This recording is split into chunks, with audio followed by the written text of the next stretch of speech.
Okay, the first school that I observed was Mom Academy. It's located on the outskirts of a farming community, and 99% of the students that went there were children of migratory workers who were English learning students. When you first walked up to school, it looked more like almost like a summer camp more than a learning environment. But when you walk into the classroom, it was pretty surprising. They had technology, Elmos, they had a blackboard or a smart board. I'm sorry, brand new computers and laptops, and literature all over the wall, and different books. I mean, just stacks and stacks of books. However, whenever you went to West Shore, it's quite the opposite. When you walk over to the school, it's an older type building, so you think it's going to be run down inside, but when you walk in, it's actually quite nice. It's got new paint on the window or on the walls, new windows, new wax floors, and new computers. However, when you look on the walls and around the classroom, there's not very much learning material. They don't have anything on the walls for the students to look at. The books that were there weren't for those particular students. They were for a different grade completely. The teacher had to bring her own books when she was teaching that lesson. I noticed at Mom Academy the teachers were a lot more interactive with the students. They got them to play games. They sang songs with them. They had fun activities that they could play, so the students were interested in what was going on. They actually wanted to get involved. And these students responded by actually getting involved. No students were holding back. They all wanted to raise their hand, answer these questions, and learn the material the teacher was putting out.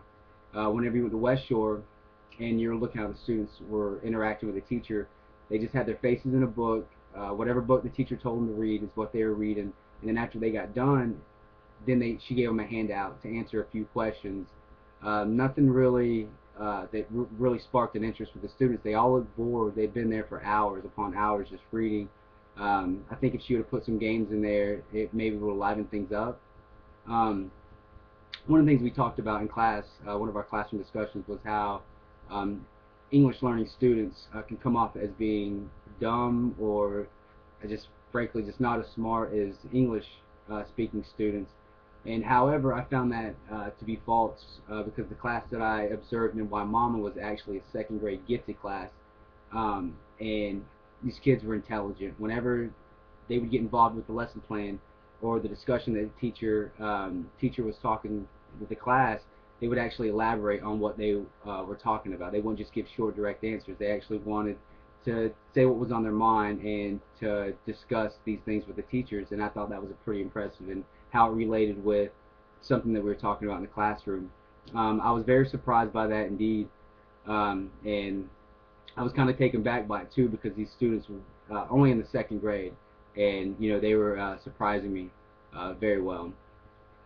One thing that I could take away from this when teaching a diverse group is just teach everybody.